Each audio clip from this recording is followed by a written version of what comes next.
Ensuring everybody in your family has adequate opportunity to communicate what's going on with your family business or your wider family enterprise can be really valuable.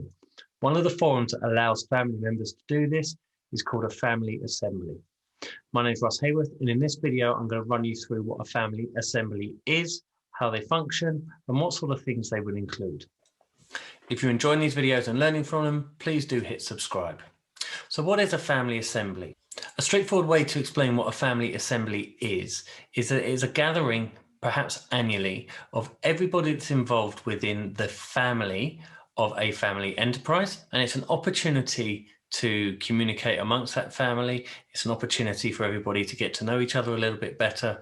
And it's also an opportunity to learn much more about the business or the wider activities of the family enterprise. So an example might be where the entire family rent out a hotel or resort for the weekend, and they spend some time learning about the philanthropic activities of the family enterprise. They have sessions around educational needs and developmental needs, and then they have social elements and sort of family bonding elements as well. Now, these can be valuable because they allow family members who may not see each other throughout the year to come together collectively as a family and discuss things that are linked to that family enterprise. They can also be an opportunity for those running the business to spot talent in the rising generation and perhaps look at ways in which of developing future leaders of that business through activities at that family assembly.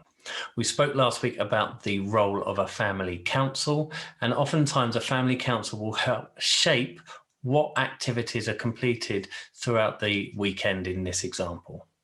It's not all work, it's not all play, it is a combination of the two, and it's a fantastic way to create that bond and that emotional attachment to the family enterprise when perhaps that might not exist because the family is much larger or much more disparate in terms of their geographical locations, what they're doing with their lives, for example. If you're looking at ways in which you might want to organize your own family assembly, you might want to start with something a little smaller and just have a family meeting, perhaps an away day, in order to discuss what's needed.